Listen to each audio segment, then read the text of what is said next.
Brilliant. Brilliant. Well, let's get going, guys. Welcome, everybody. Thanks for joining us. Happy Friday morning. Delighted to be back and obviously honoured to be joined with none other than Owen Coyle. Owen, how you doing? Absolutely brilliant. I mean, when you said anything about coming on, absolutely love that because, you know, we all love, first and foremost, we love football. It's the best game in the world. But the fact all the lads, with the coaching and different things, I mean, the best days of my life, I always said, is playing. But when you get a bit older, the next best thing is obviously giving a wee bit back and the coaching side of things. So happy to help in any way, pal. Brilliant, Owen. And I think for all of us here, as we were all looking forward to this, you know, you look at the last year of where we've all been, and we formed our own week in a, you know, Scottish community every Friday morning at 10 o'clock. You know, we all look forward to it. We brought our wee Tetley's tea and McVitie's biscuit down to the basement. And, you know, it was just top football. It was get crack. And everybody's been so looking forward to it. So we're so thankful that you're joining us. Obviously, as you mentioned, I'm delighted we're kicking off with the best looking guy in the group. And, you know, it's only going to go downhill for Hero. But just to get us kicked off, and we've got some brilliant people who are going to, you know, interject and say a few words as well today. But I'm going to, you know, jump back a few years here. And this is one of my own experiences with you. This is probably 13, 14 years ago. And I remember being up at Stirling University, and you were there with Burnley on pre-season training. And there was 3 grass pitches up the top pitch. And it was Burnley, St Johnstone, and I think it was Scotland Women or something like that. And this is, I distinctly remember it. And you were doing pre-season up in Scotland, running the session. I just came along to watch. And number one, you know, your energy just took over the whole set of top pitches. And I look back and I stood there the whole session, and just your energy level and the tone that you set for that group was just said everything about you. And I think it was also indicative of your journey. Do you want to speak to that a wee bit, Owen, just of, you know, your time at Burnley, but also just your ethos in the management world? I think, well, obviously my time at Burnley, I mean, I've been really, really lucky in many respects because myself and Big Yogi, who's coming on next week, myself and Yogi were player coaches at Falkirk, and Ian McCall had left to go to Dundee United, and me, Yogi, stepped up to become player co-managers. So we went on to win the league. So that was the first experience of being in charge. So, which was a brilliant experience, but I still wanted to play because I was still scoring goals and fit and everything else. So I kept on like kind of player coaches roles, but then I got offered the St Johnstone job. Did really well at St Johnstone, in turn got the Burnley job, and that obviously went in and signed a few players, sold a few players. We raised 4 million. I sold Kyle Lafferty to Rangers, and I was able to use half of that money to get some good young players coming into the club. And we're building a really good team, as you know, subsequently going to the Premier League. But I've always felt really lucky because football's the best game in the world. Wherever you go, there's not a better game.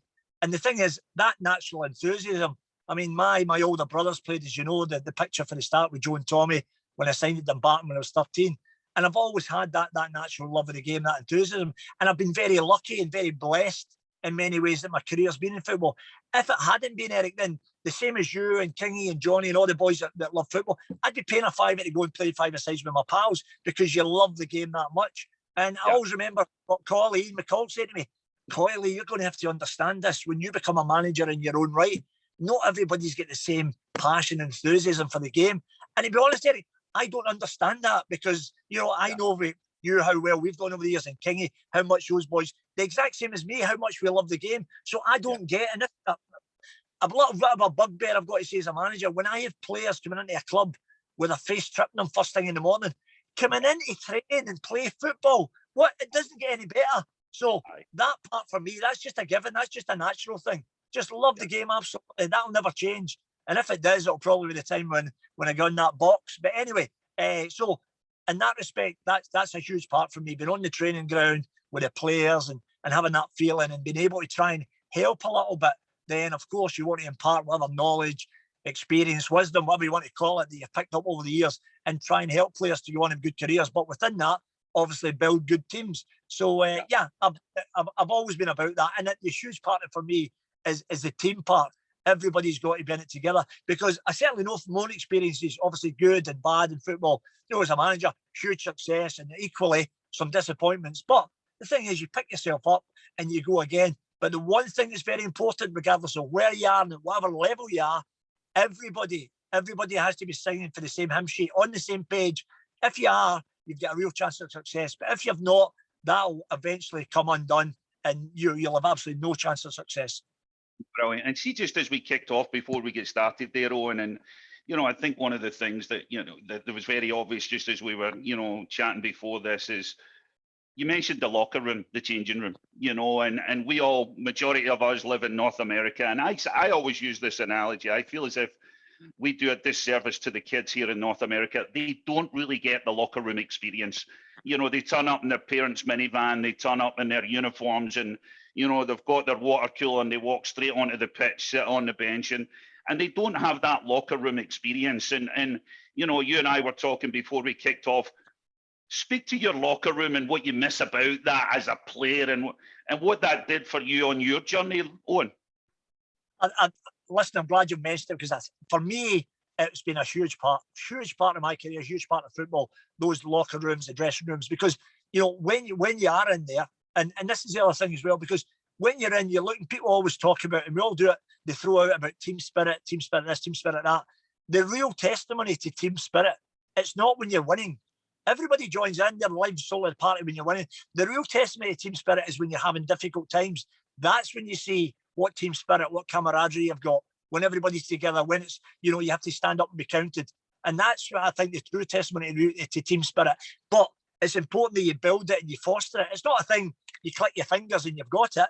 It's something that you've mentioned there about the experience that maybe in America the kids don't get to savour that, because I think that's a huge part. And I don't mean even to go and play professionally. I even think back to when I did play for Scotland Boys Club. I'm still in touch with some of those boys, and if I was to meet them tomorrow and I maybe not have seen them for 30, 40 years, you would just pick up from where you've left off. And that's what team spirit is all about. Helping you on the field, absolutely, but equally, I would hope having lifetime friendships and, all over the place. And take me back to it a little bit, Oni, just for everybody on here. Talk about your family locker room, having all those brothers and what that, the test that the pressure that put you on, because obviously I knew Joe and Tom from their days at Dumbarton, and your other brothers that played junior. That was probably your own little family locker room. Yeah, well, again, there was obviously, count my mum and dad, there was 11 of us, 6 boys and 3 girls.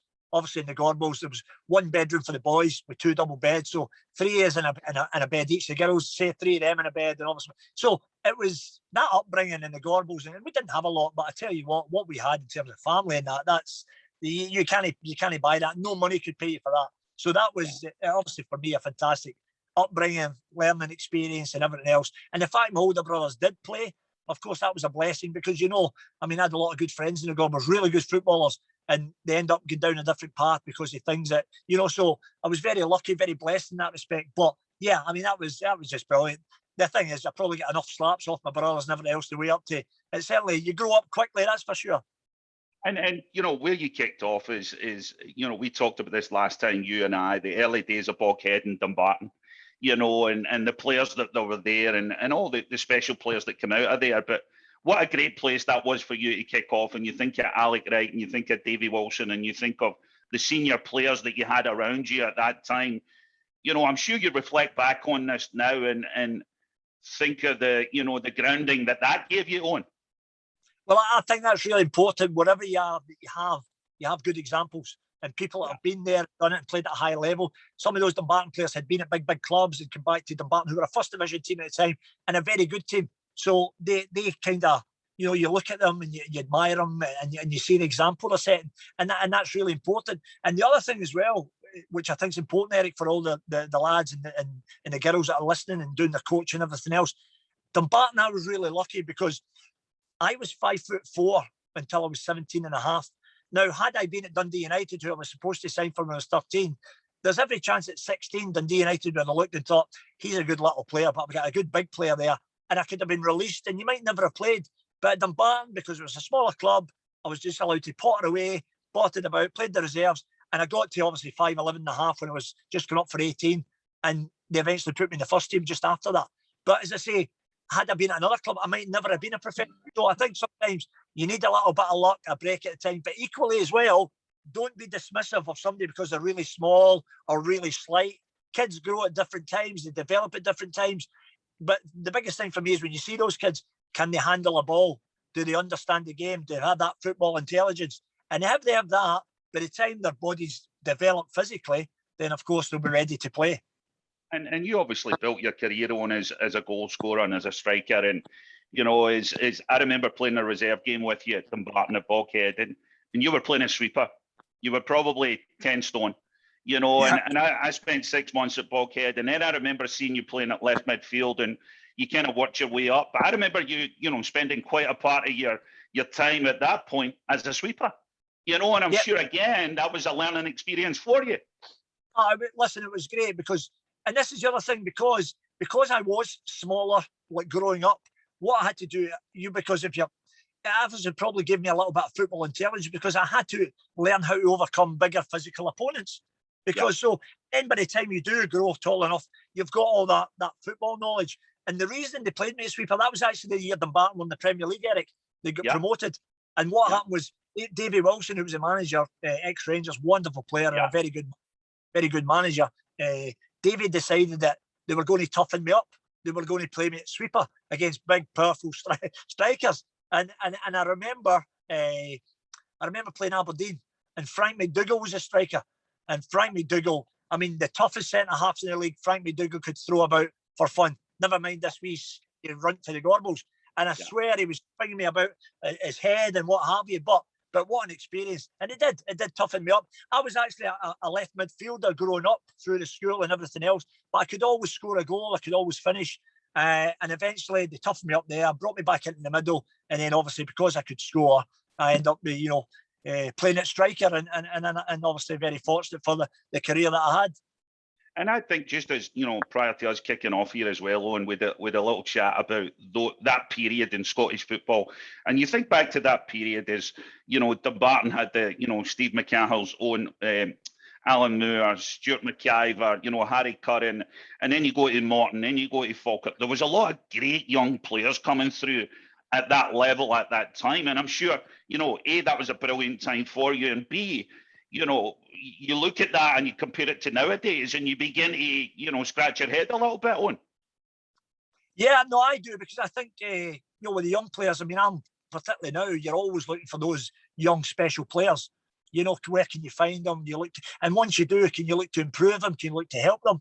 And so I think, you know, I look back and I think, you know, the amount, certainly the depth and the amount of players. And I don't know if there's as many young players coming through now, and I find that quite sad. But equally, we have to find a way to nurture those young players and bring the best ones through, you know, and everybody, you know, regardless of what level they play, but give them that coaching, that quality of coaching, that they can enjoy football for a whole lifetime, regardless of the level. And so let's take you on to your international playing career on, and obviously I stirred a pot last week with Mr. Craig Brown, and we're delighted to be joined by Craig Brown today.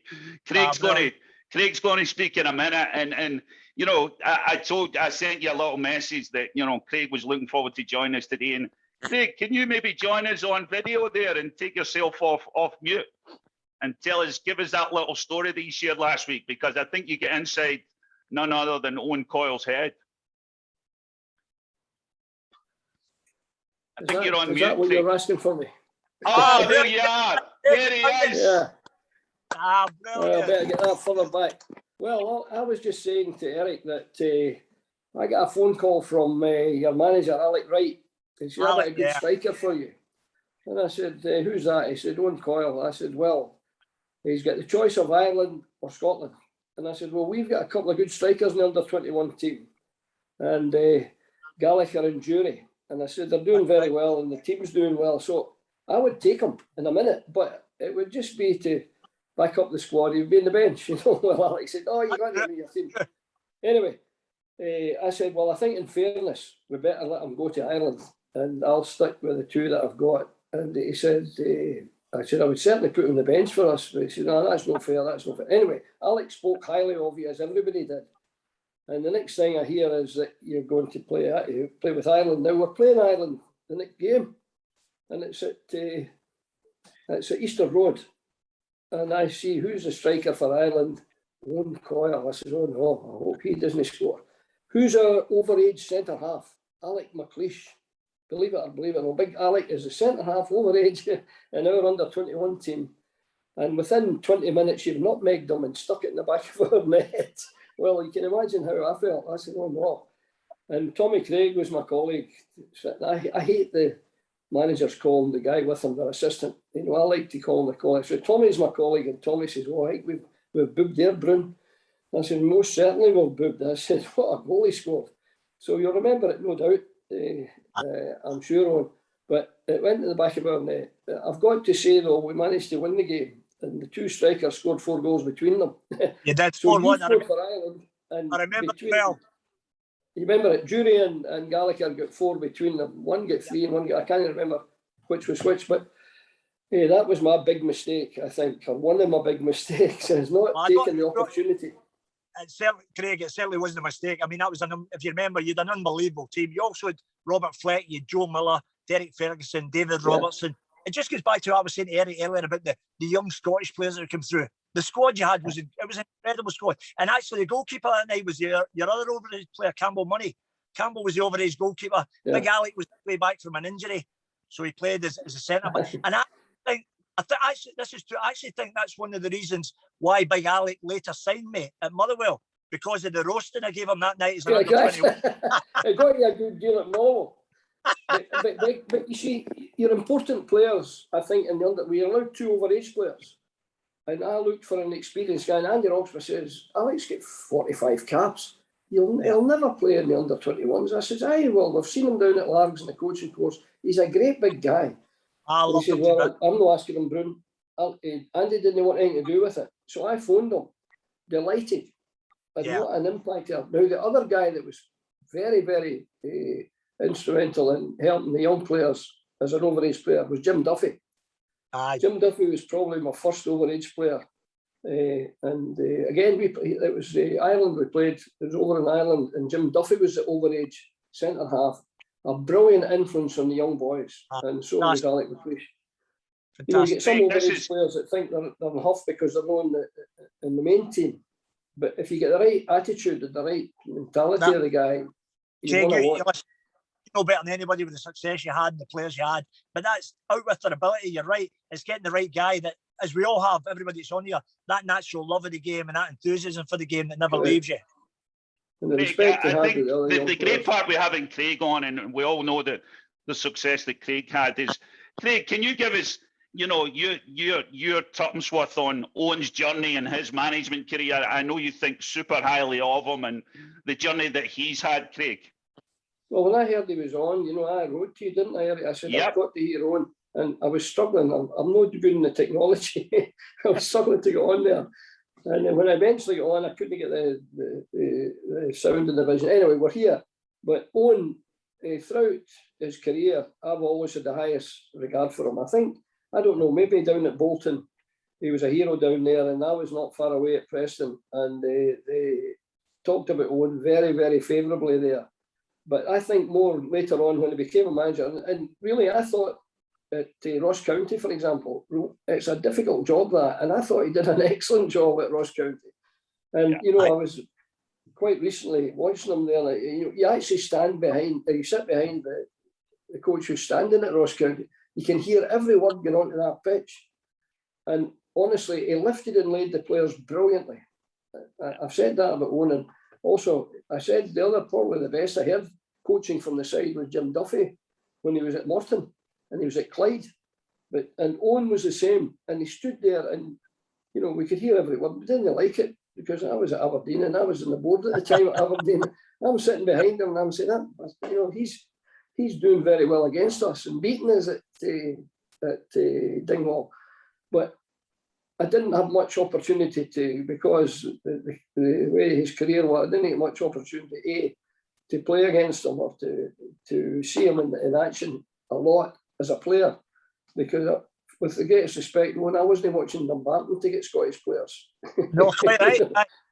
You didn't have to at that time. You were qualifying for World Cups and European Championships. That's right. Well, I was trying to watch the bigger clubs, and maybe that was a mistake, but you know, we could get a team, and this is the thing now, Eric, and the Scottish team. I mean, I'm looking at the Rangers team just now. The last game of the season, they played Aberdeen, and I was at the Ibrox, and this was them winning the championship, and it was a big event, no crowd, of course. There wasn't one player in the pitch eligible for Scotland. Well, one was eligible, the goalkeeper. Alan McGregor, but he says I'm not playing for Scotland. So the outfield players, the young boy Patterson came on as a sub late in the game. Not one Rangers player eligible to play for Scotland. They're all foreign. And that's, of course, we call English and Irish, they're foreign. But and the same at Celtic, you know, even the other night there, I'm looking, very, very few, maybe 3 Scottish players in the Celtic team. So when the top 2 teams in Scotland haven't given us international players for our Scottish team, I think we're doing really well with Stevie Clarke because he's recruiting out with the Old Firm. I could get an Old Firm team to represent Scotland in my time. And Celtic and Rangers were in European finals at that time. But now it's, you know, it's quite depressing in Scotland, if you don't mind me saying. Yeah. Well, thank you, Craig. That's brilliant. And just to jump back to Owen here, you know, we're running through your playing days here, and I'd asked one of your teammates to join us as well, Brian Welsh. Welsh's actually sitting in his Range Rover in cruise control heading down to North Carolina this morning. And I asked him to jump on and say a few words of your time together. Good morning, Brian. Good morning, Eric. How are you, mate? How are you, pal? What's happening, Oni? Pal, how are you? I'm good, mate. I'm good. I'm just driving 7 hours for an under-13 game, mate. Hey, that's the one thing I remember from my time in America, that when you used to do the road trips, as they call them, 7 hours was nothing. Back home for us, that was a camel ride. Oh, it's unbelievable. I mean, you're going for Dundee and Inverness, you're gutted, man. That's a home game for me now, you know. So, hey, but you still look as though you've got the male model looks anyway. I'll give you that. Cheers, Oni. Cheers, Oni. You're looking no bad yourself, mate. Not bad yourself, pal. Brian, give us a quick little insight to your time together with Mr. Owen Coyle, Brian. Oni, cracking player, natural goal scorer. I don't think ever blessed with the best, like the fastest pace and that, but great player, great feet, intelligent, you know, and never shut up, never stops talking, by the way. So all that enthusiasm as a player, you know, it's went through his coaching career, and I'm not surprised you've done so well on it. Not surprised, mate. Thanks, Paul. And that was a good period. That was a good period for both of you, wasn't it? At Dundee United. In fairness, Welsh in Dundee United, and the big being Dundee United being a great player. But the one game that the two of you certainly remember was the playoff final, because obviously we looked dead buried against Partick Thistle, and Big Welshie popped up in injury time to bang it in, take it extra time, and I managed to get the winner off an Andy McLaren cutback. So we had some really good times there. And the thing about Dundee United, what the club obviously I think was always challenging because everything was going in the background. But see the players and the boys that were there, they were absolutely brilliant. I think of Welsh and Paddy Connolly and all the boys that came through, absolutely different class, and McLaren and all the characters. So I mean, as much as I was only there about 18 months, but I loved my time. I loved the players at Dundee United. That was the important thing I liked. And I think that if I remember right, Brian, that was the final season in your 12-year contract. If I remember right, Brian. Aye. And we got you in a 12-year contract with a 6-year option, if I remember. Aye, and I remember battling him over $5,000, and I'm like, nah, I'm out of here, man. 12-year contract, aye, that'd be about right. It was when you sign it was what was it, a 4-year with a 5-year option, but it's no your option, it's the club's option. So it's a straight 9 years, man. Honestly, but no better place to learn for me, you know. Great place to learn. Football-wise, brilliant. Yeah, thanks, Brian. Thanks again, mate. And you just put your sunroof back and enjoy that 7-hour ride, mate. Aye, cheers, Eric. Aye, good. And I'm going to flip you over to Kingy now. Kingy, good morning up in beautiful Nova Scotia. How are you, mate? I'm good, Eric. Good. That was brilliant. I was just enjoying. I was forgetting how I had to work here this morning. I was just enjoying all the part of it. It's nice to see Welshie, like Oni says. What about the teeth? They can't be Welshie's teeth. Looking terrific. I'm just going to go through look at it a little bit at the management career on. Yeah. And obviously Eric touched on the Falkirk and the Airdrie parts at the start when you were like co-player, manager, assistant. But I always kind of look at the making of you as a manager as a spell at St Johnstone, semi-finals, you know, and in a league at the start when, if you remember, Gretna were throwing the money around and you were against them, you know, like a period of Scottish football and Brooks and his Lamas and his Garden and all that kind of stuff, and like a strange period in Scottish football where you're competing against a small club for the Borders and you're with St Johnstone, a kind of historic club, and they've got so much more money than you and all that kind of stuff. What's your memories of St Johnstone back at the start? Well, I loved it because obviously, you know, Jeff gave me an opportunity, and Jeff Brown is a brilliant chairman, as he's been for many managers, and we built a team there that could play. You're right, Gretna. I mean, we were 15 points behind in the January, and we pulled them in game after game to that final game. So, no, it was a brilliant learning curve because I made mistakes, but Jeff allows you to make mistakes as long as you learn quickly. So, no, it couldn't have went any better, mate. Mm-hmm. And I mean, I think chairman, that relationship's obviously vital. There's been other jobs that you've had where your relationship with the chairman's not been as great, but no. There's one in particular that springs to mind, but we'll come to that. But you then moved on. Can you give me 1 minute or somebody here where I'm parked? I need to move. Just give me 1 minute. No worries. Only in NASCA.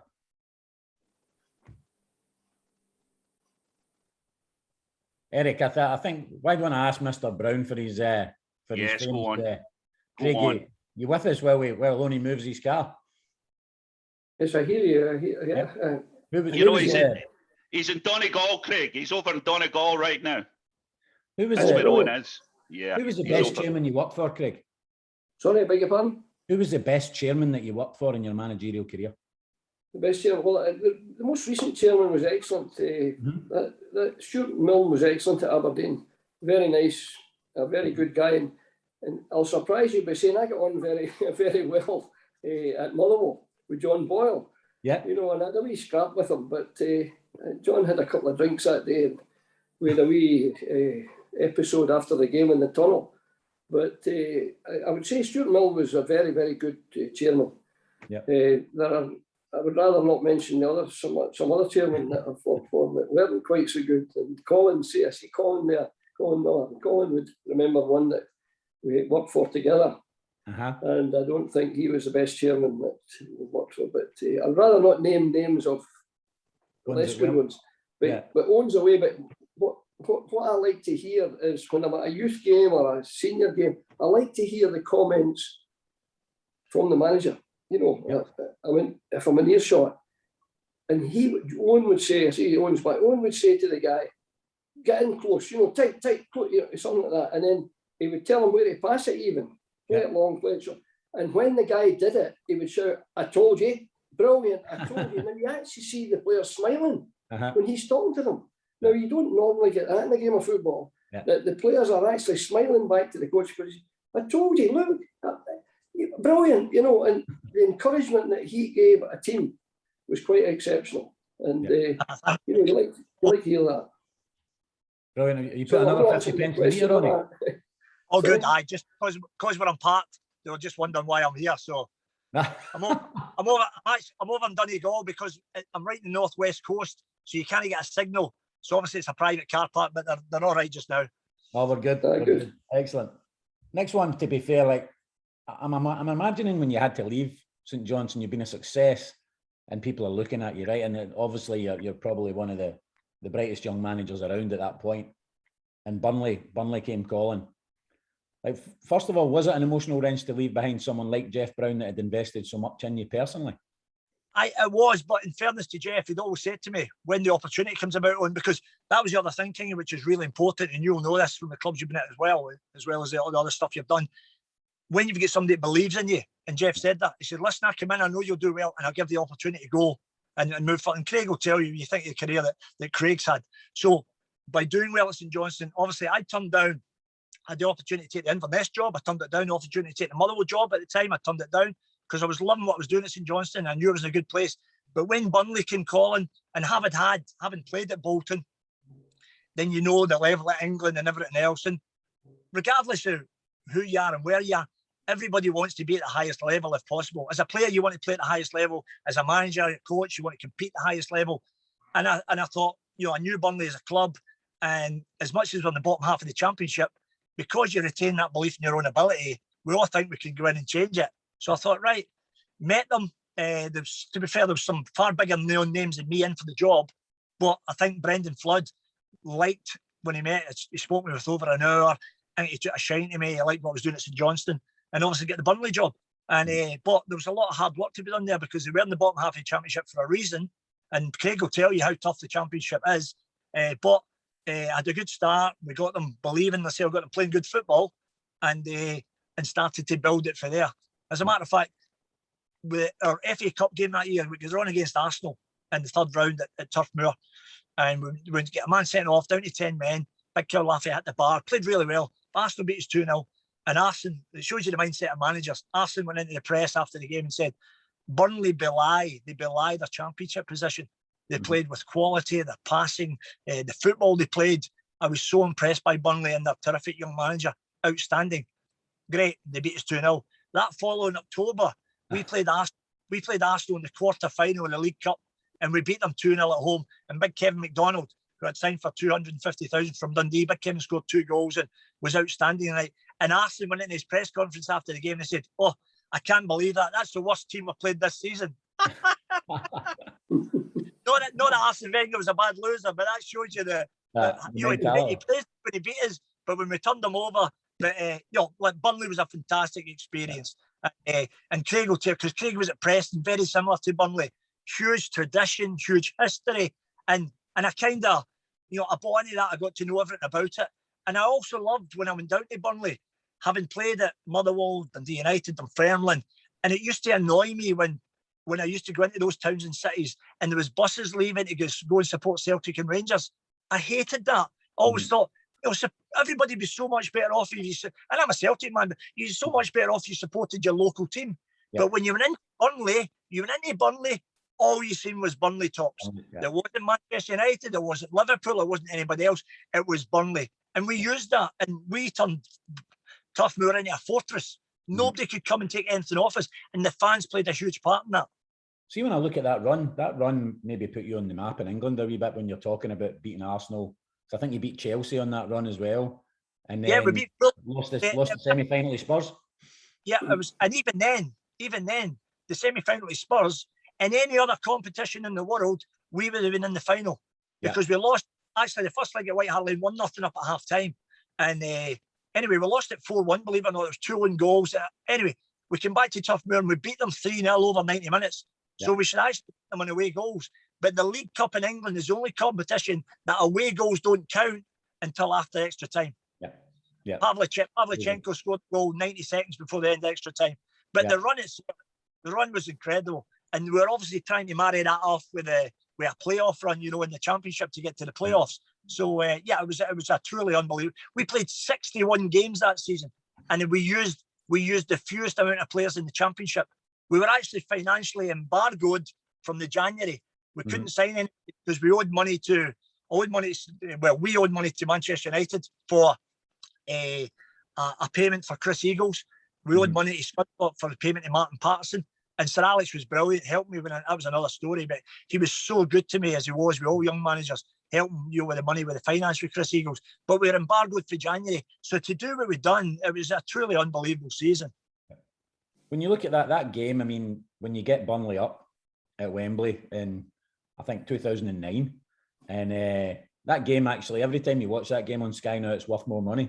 It's always like the £150 million game, the £170 million, whatever it is now, when Brentford came up in the last one. You brought Burnley up first time in top flight, I think, for 33 years. Would that be right? Something like that. We did. Yeah, and we probably talk about the nerves of that day, only that must be an incredible game to manage, and there's probably no other game that there's that much pressure on, isn't there? Because it means so much. It actually changes lives, that game. It does, and this is going to sound, Craig and the boys don't know what I'm talking about, but I've never, for the magnitude of the game, I've never been so confident getting into a game. We'd played Sheffield United twice that season and beaten them twice in the league. Close games, but we've beaten them twice. And then, because the playoff final, it's about 12 days. You get 12 days to the final. So we took the boys, because we played 60 games at that point, and the boys were out on their feet at the second leg against Reading. So we took them to Portugal for 5 or 6 days. And after about 2 or 3 days, the zip was back, the spring was back in the step. So we knew we had them back. And I knew when we were at our best, we were better than Sheffield United. And so it proved. So it sounds daft for the magnitude of the game, but I felt so confident getting into it. Yep. And I think looking at that, getting promotion there, I'm pretty sure that's the same summer. Is that the same summer? You can tell us now the real story. You were never telling me at the time. I seem to remember phoning you a few times about the Celtic job and how close you might have been to it and whatever. Well, also, just before that, there was another story just before we get to Celtic that stuck in my mind. You actually played in the reserves that season, didn't you? At the age of 42, I think, and scored. Well, actually, it was actually just that. It was the following season at the start of the Premier League. Yeah. It was a Premier League manager playing in the reserves. And what it was, I actually played 6 games in the reserves. But the reason I played, it was that Craig made a great point earlier on about when you're giving information to players and players receive information to take on quickly. So I played 6 games in the reserves to play with Jay Rodriguez. I had young Jay, he was 16 and a half when I went in, and you could see he could play.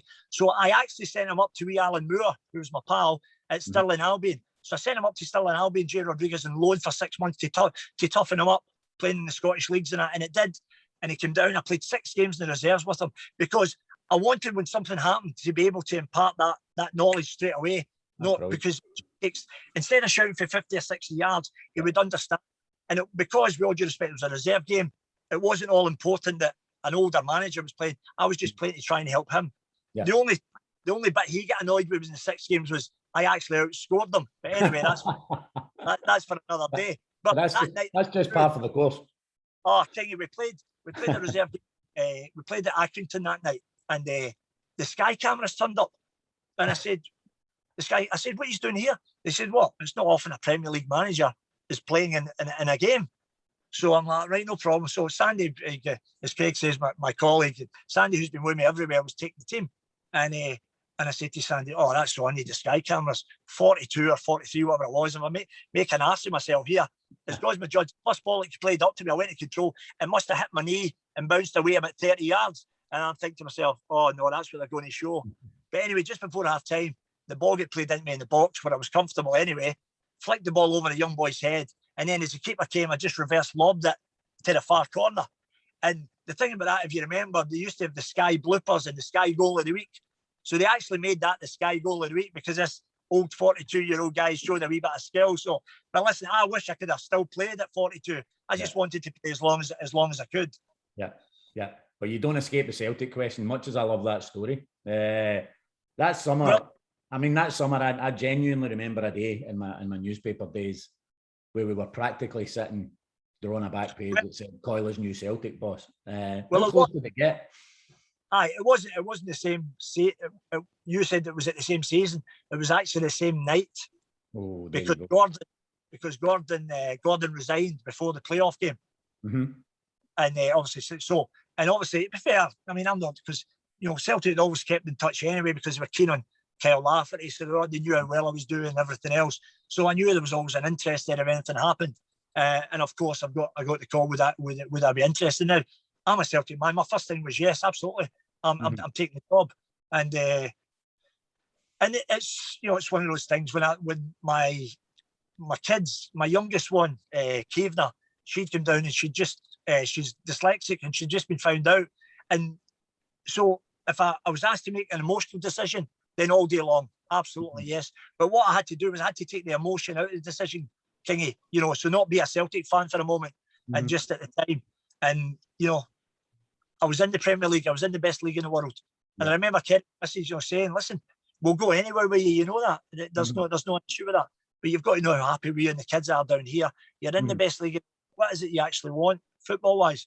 Yeah. And it goes back to the earlier one about being involved at the highest level, playing against Man United, and playing against your Arsenals, and your Man Cities that are spending fortunes and all these. And ultimately, that's what happened. That's so. So I stayed at Burnley. Which was a brilliant club. It wasn't that you weren't at a great club. I was at a great club and great people and everything else. But of course, growing up in Glasgow and the Gorbals and being a Celtic lad, that never leaves you. I was Celtic boy to I die. That doesn't change. But ultimately, that was the decision. And I always say this as well about football. When you make decisions, it doesn't make them right or wrong. It just makes it the decision that's been made, and you've just got to go on with it for there. And that's what transpired. Do you think you'll ever look back, like when you're even older than we all are now, and look back and think, should I have done it? Should I, like, you know? Well, if I framed the question different and asked, would you have loved to be the Glasgow Celtic manager? Yeah, and to be honest, I never ever thought as a kid growing up or as a player, because I came close to being at Celtic a couple of times as a player, and then you think, you've missed out on that. But if somebody had said, you'll have to utter the words, oh, I can't take the Celtic job, you don't be daft, that'll not happen. But it did. But that's the nature of football. And at the end of the day, would I love to be the Celtic manager at some point? Absolutely. But that's football. Sometimes you move on, you go again. And to be honest, King, I'm not one of those ones that dwell and live my life on regrets and everything else. And equally as well in football, there'll be times that, somebody's probably, as much as people say nice things about you, sometimes people say not so nice things about you. But I don't live my life and, holding a grudge. If somebody says it, fine, move on. That's not how I live my life.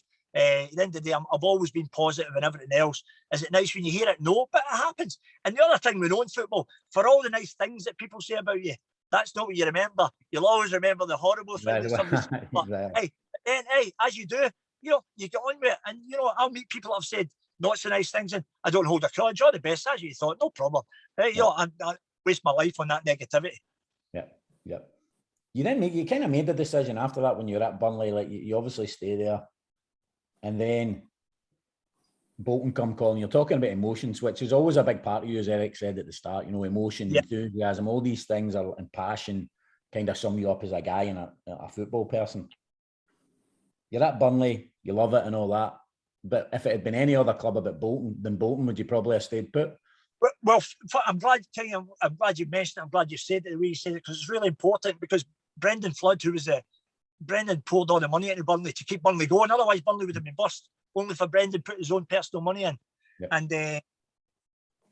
And obviously it came about started December, and I said to Brendan, but what happened was his own property company, it was the time the banks were falling apart, 2010. And Brendan, his company and personally, they lost about 400 million. So I said, I need 2 or 3 experienced Premier League players just to keep us in the league. We'd done amazing at Burnley at home. I had 10 games at home in the Premier League with Burnley, won 5, drew 4. I only lost 1 home game in the Premier League with Burnley. And the day I lost it was, even then, it was bizarre. Brian Jensen had turned on the goal line on his ankle, and Hugo Rodallega for Wigan turned the ball into an empty net because the keeper got injured. Otherwise, we'd never have lost that. We'd done an unbelievable fortress. But I said, I need 2 or 3 players. It's not that I can guarantee you Premier League safety, but as best I can. And by the way, my budget in the Premier League was 14 million for the Premier League, but it was the lowest budget ever in the Premier League. That's one player now. Yeah. And to be fair, my record signing was Fletch. I bought Fletch from Hibs for 2 3/4 million, who was sensational for me. And that was that was the biggest money we spent. So it was players here, there, begging, borrowing. I got David Nugent and loan and different things. And anyway, but what happened was Burnley, the directors had taken all the money they poured in over the years. To be fair to them, they were due their money back, and they weren't really wanting to commit anything else. Now, at that time, the lowest club in the Premier League still got something like 32 million. My budget was 14, so I'm saying, where's the rest of the money? I need these players. So to cut a long story short, because Brendan couldn't do it, and the chairman, Barry Kilby, to be fair, had got his own money back. So they were kind of humming and hawing. I don't know if I can get to these players. And it was just coincidental that Bolton changed the manager, and they were looking for somebody who'd obviously been in there. And I said to Brendan, when I came into Burnley, the only 2 clubs that will ever turn my head will be Glasgow Celtic and Bolton, because I played at Bolton. And I actually still went back to Burnley, and I said, can you get me these players? If you can get me these players, then, I'll stay. And Barry said, well, I'm not sure we can do that. So at that point, Tiggy, it goes back to the bit where you're talking about emotions. I felt they take me for granted that I'll be able to pull another rabbit out of the hat, because the stuff we'd done it against all the odds. It was it was incredible what we'd done with the budgets and everything else. But we did it, and with an unbelievable spirit, and everything we'd fostered and worked hard at. And I wasn't going to give that up, because I was invested in that. I poured my heart and my soul into that. And but when I looked at it, I thought, are they taking for granted? And because obviously it was Bolton, but Bolton were bottom of the league. Burnley I'd Burnley 12th or 13th, whatever it was. But Bolton were bottom of the league. But I looked at the Bolton squad and I thought, I knew I could keep them up. They'd some good players. And that's what happened, and I left. And then even when I left, and I kind of kept my counsel on at the time, and looking back, maybe I shouldn't have, but I get slaughtered when I left, because you know, because then when you leave, you're not the Burnley manager anymore, and they've got their own, they've got to look after the club. Yeah. So I don't know who put it out, but they put it out that I'd left for money, which was a total lie, because I was in the same contract at Bolton than what I was on at Burnley.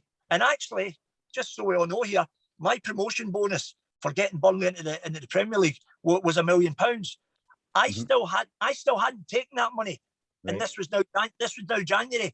So I think if it was somebody who was motivated by money, they'd have been looking for the £1 million back last year in May. Exactly. What's the fact the Celtic thing? So that kind of, it didn't particularly sit well with me, but I didn't want to get involved in a kind of slaughtering them, because and it goes back to the bit I said about, you know, I'm not, and my father always said, Only, if you've not got anything nice to say about them, don't say anything at all, son. So I just kind of bit my lip on it and got on with it. But there was a few untruths on their side of that. But anyway, it happened. And obviously I went in and I kept bolting up with 9 points. I spent no money. I got Stuart Holden on a Bosman from Houston Dynamo. I got Jack Wiltshire on loan from Arsenal because of Arsene liked me and everything else, that the football we played. And I get young Vladimir Weiss, who went to Rangers later on. I get him on loan from Man City. The three boys came in, along with the boys I had, Kevin Davis, Gary Cahill, had some good players. What they needed, you know, and no harm to anybody before, but I think they just needed a bit of lifting, a bit of cajoling and getting them playing, because we had good players. And so much so that we finished 14th in the league. The disappointment thing for me was, obviously, I kept bolting up by 9 points, but obviously Burnley then went down. Yeah. And obviously I got up and left, and you're the guy that kind of gets all the blame for that. To be fair, on a lighter note, you did come up with one of your best quotes. I always remember when you left Burnley, and they said, they came out with the signs and the banners and all that. Judas. Yeah. And you said, Judas, if they want to have a biblical reference, they should call me Moses. I led them out of the wilderness. And I was like, brilliant. I was like, that's one of my favourite Only quotes ever. I was like, you must have been lying awake thinking of that one. I thought that was brilliant. No, but you know what, that's the way, as you know, and the boys know, and Eric and Craig will tell you, that's the way we were brought up, wasn't it? We always did a bit of banter, always a quick thing, what have you. And to be fair, they obviously ask me questions after the game, and then you're just thinking on your feet, aren't you? But anyway, there we go. Fair play. That was one of your better ones. I like that one. After that, like when you look at the adventure after that, like obviously you're talking to like once the recording goes out, all the full membership of NASCA, which is about 320 of us here that are coaching in North America and Canada and the States. So tell us about Houston and the MLS and what that was like. Living, and to be fair, living with Sandy must have been torture for 15 months, was that?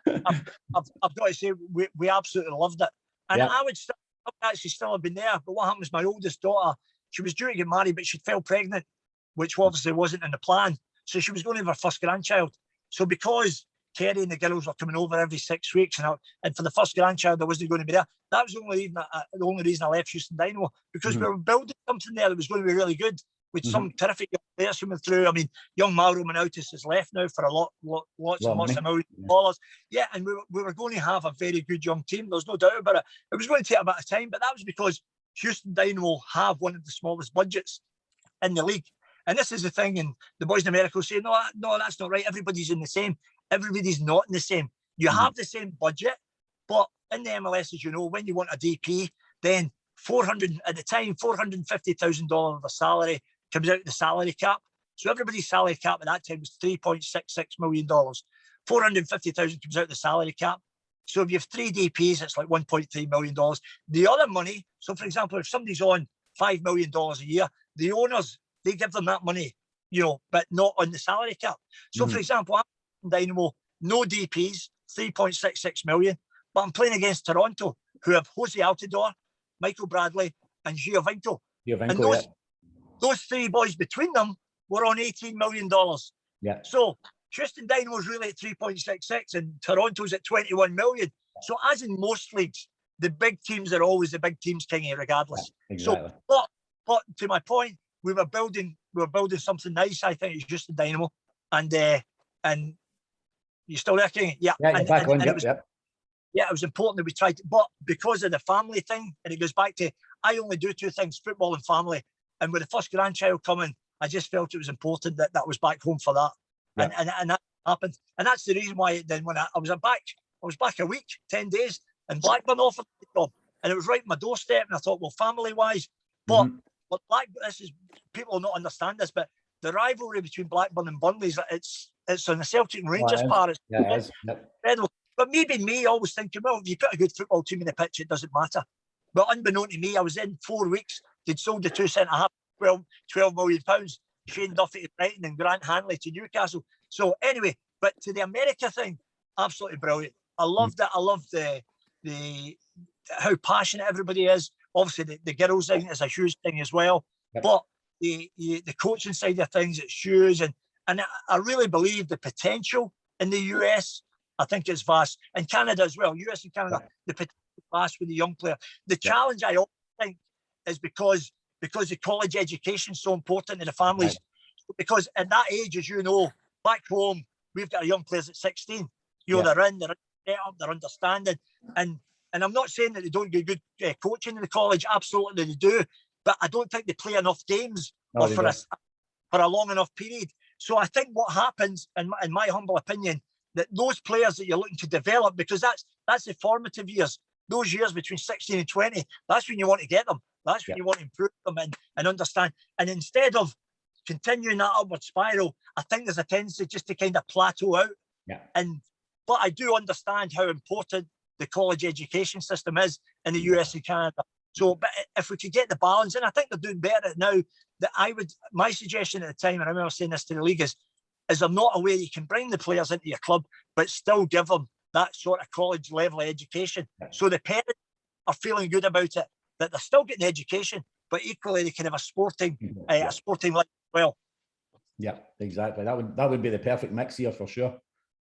Looking at the kind of, if we look at, a couple of like Blackburn, Wigan, places where you've had when you look at all the high points of the career, and maybe have shorter stays like Blackburn, Wigan, Ross County, and things like that. How important is it, like psychologically as a manager, for you to be able to bounce back from those kind of spells or whatever? Yeah, I think it's massive for anybody to do that, because there's always going to be a time, regardless of who you are, that you're going to have difficult moments. I look at Brendan just now, when Brendan lost his job at Reading, bottom of the Championship, bounced back at Swansea to Liverpool. So even Moisey, you look at Moisey now, how good Moisey's doing. It's had some difficult moments. So there's always going to be there. But within each story, there's always huge circumstances. So it's, when I look back, could you have done things different, one or two of those clubs? Absolutely. I think I have to take some sort of accountability there as well. But equally, there's things that sometimes there was uncontrollables that you couldn't do a lot about. But the important thing you've mentioned there, Kingy, is that you bounce back. That's why when I get the opportunity to go to India, to Chennai, and Chennai were bottom of the league, bottom of the Indian Super League. And I'd turned the job down a few years before that at the club. And obviously then get the opportunity to go over. And I phoned Sandy, and I said to Sandy, listen, actually, he had his first grandchild that morning. And I phoned him, and I says, congratulations. When I says it will change your life, the grandchildren are amazing. He says, oh, thanks, Sony, that's brilliant. I says, oh, while I'm on, do you want to come to India? He went, what? You tell me, you're on, congratulations. I says, no, I says, an opportunity to go to Chennai. It's only 11 weeks. They're bottom of the league. They've no chance in the playoffs. They're down at the bottom, but they've got some good players, Sandy. I've looked at their games. I think they just need a wee bit of encouragement, a bit of confidence, somebody to love them and bring the qualities out. And he said, yeah, okay, let's go and do it. So we went. And the thing about bouncing back, not only did we get them going like that, but the football we were playing, we just got better and better. So much so, we got them in the playoffs. We beat the number one seeded team over 2 legs. We beat them 4-0 at home. Went to the final and narrowly lost in the final, and actually played very, very well in the final. And another day we'd have won the game. But the bouncing back and that feeling of winning again, Kingy, because all those difficult moments, I mean, we just love football. We want to win. And that feeling of winning, it's an amazing feeling. But obviously the downside of that, if you think about you when you're a player, play well and you're in the team. If you've lost it, okay, you've lost, the manager still pick you. As a manager, and we'll all know this feeling, you're responsible not only for a team, for a city, for millions, sometimes millions and millions of people. Then that's a big burden. It's something we don't take lightly. So those moments when you lose, but again, I think through the upbringing where I was brought up, the way I was brought up, I'm never going to, I'm not one for feeling sorry for myself. You either feel sorry for yourself, or you get up in the morning and you're prepared to do something about it. So that's why going to India, it was absolutely, we loved it. It was brilliant. Did very well. Subsequently, we were offered all different jobs in Asia, different. Well, I offered a few back home, but I just felt the challenge now at Jamshedpur, again, the challenge is the chance of winning. You know, there's some bigger teams, but equally we've always punched above our weight, and we've got the opportunity to do that again.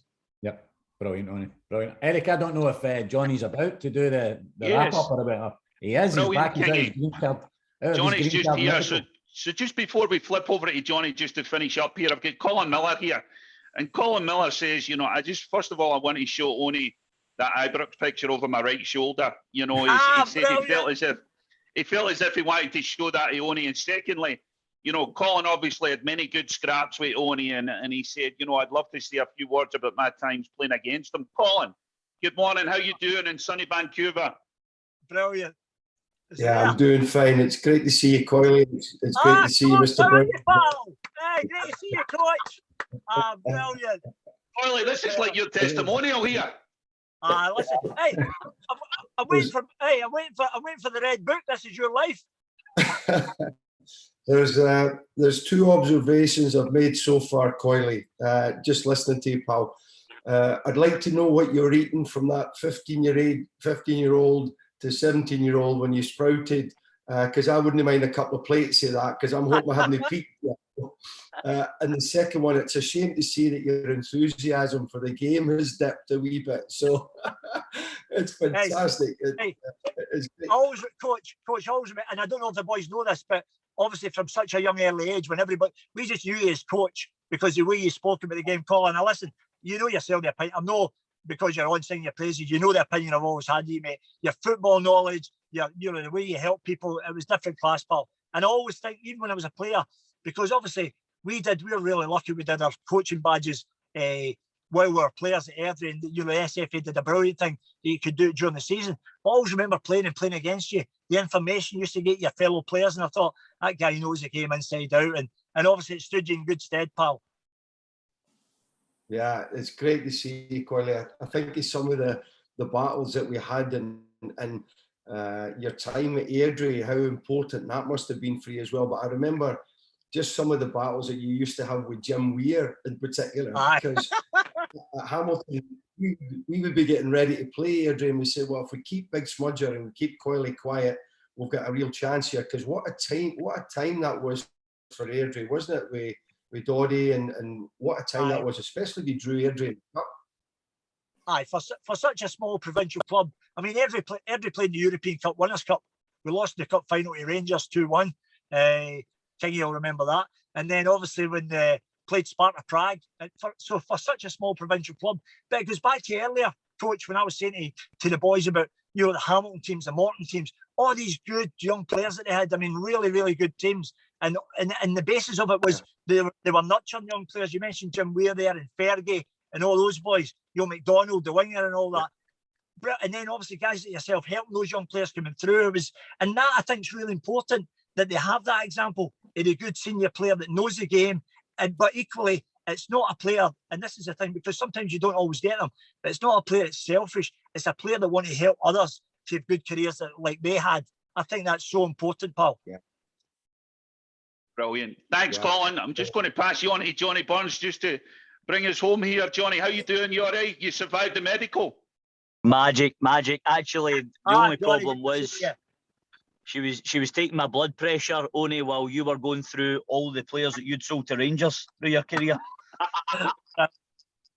And I've just got a few quick ones for you because I'm very conscious of your time. One of the things, Owen, about your career, just looking at it, particularly your coaching career, you know, Scotland, the Premier League, Championship, America, India, obviously kind of massive changes in culture as well, Owen, within that. Could you just go into a little bit, Owen, on some of the differences between those countries and how it's affected you as a coach? Johnny, I think it's a brilliant question. I'll tell you why. For example, from obviously Scotland, England, kind of similarities anyways, you know, the countries. But coming to America, so Houston, as you know, is very, very multicultural, and a lot of the players were Spanish speaking. So then obviously, you know, in terms of getting your information across and everything else, that could be an issue. So we obviously learned some different Spanish phrases at the time to help. So I think that's important as a coach, wherever you that you're able to relay your message and that everybody understands what the message is. So I always make a point of when I am speaking to say to them at the end, is everybody clear on that? You know, is there any questions, get your hand up now, so that when you enter the field or whatever it is, you're quite clear in your mind, you know, what your job is, what your role is. And that's the same in India, because in India, we're quite fortunate in respect of English is everybody's second language. But equally, there's one or two boys that are not fluent in English. So obviously the Indian assistant coach is able to help us with that as well. But I think to your point, which was such a good question, it's important that whatever language, whatever country, that you're able to relay the message that you need so that everybody's comfortable and somebody's kind of not entering the field. Because if they're not sure about it, then you can be guaranteed that's going to show in the field. So I think that's clear, it's concise, and it's very, you know, that they know what their job is, they know what their role is, and you don't leave any grey areas. That's the best way I can put it. With regards to that, obviously, we spoke a little bit about the staff that you've taken with you as well, Owen, to certain jobs and the importance of that. With yourself, Owen, you know, how do you see your own coaching style? You know, obviously, I was lucky enough to visit David Moyes when he was at Everton, and you know, he had Jimmy Lumsden in beside him, and basically, you know, David done absolutely everything on the pitch, and Jimmy was kind of the buffer in between. How important is it, Owen, with your staff to make sure that the guys that are going with you understand their role within the setup that you're building? No, I think it's very important, but I also think as well that the people you have, then they have to also, Johnny, they have to be allowed to do their job. Otherwise, what's the point of them being there? So I think it's important that obviously, you identify the right people. Obviously, Sandy's been, we were players together, so Sandy's been with me, you know, everywhere we've been. Because one, I know he's a terrific coach, and two, I know he's got his own mind. And there'll be times he'll say to me, well, do you want to have a look at this, only because maybe, you know, he's seen it from it. And that's important, because if you're just going to have somebody that just agrees with everything you do, there's no point in them being there. So I think you want people that they have a good football brain, they challenge you in different things. Ultimately, as a head coach or manager, you've got to make that final decision. But I think, you know, there's nothing wrong with having that input and understanding. And if somebody has a specific job to do, you know, obviously let them do their job. I think like Moisey, I probably did that. And Moisey probably as well, I would imagine, has kind of delegated a little bit more as he goes now. In those early years, absolutely, we did everything ourselves because we thought, but I think, you know, as you realise other people are good at their jobs, let them do their job. So I've always been like that. And equally as well, I've always been of the premise that, for example, when I went to Burnley, there was only myself and Sandy. I inherited the staff there. And I said to him, listen, if you're good at what you do and everything, there'll be no problem. And that was the case. They did really well for me at Burnley. Some of those ones came with me to Bolton. So I think you're just looking to encounter good people that have a knowledge of the game and have the same standards that you do, and they want to aspire to be the best they can be. Was looking at the kind of present day stuff on, you know, you obviously spent time in the US.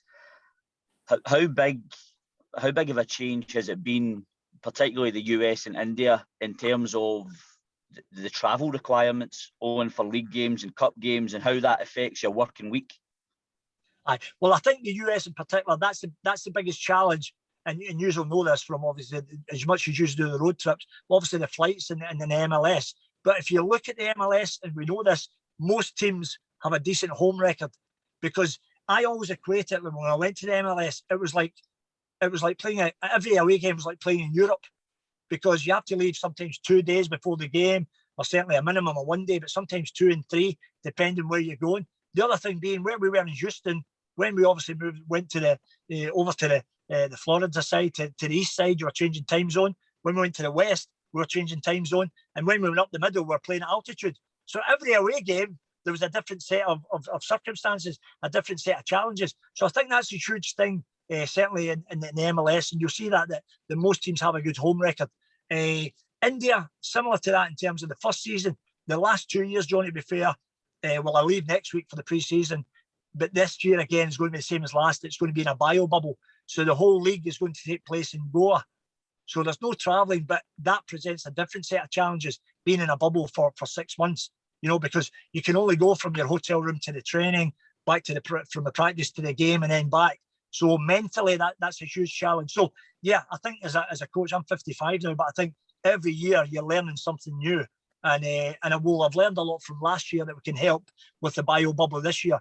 But certainly the travelling, I think it plays a huge part in America and India, with countries that are huge countries. I mean, we play an away game in Scotland, you're travelling 30 minutes or an hour on the bus or 2 hours maximum. It's nothing, but there's a huge challenge, obviously, in the countries that are large countries.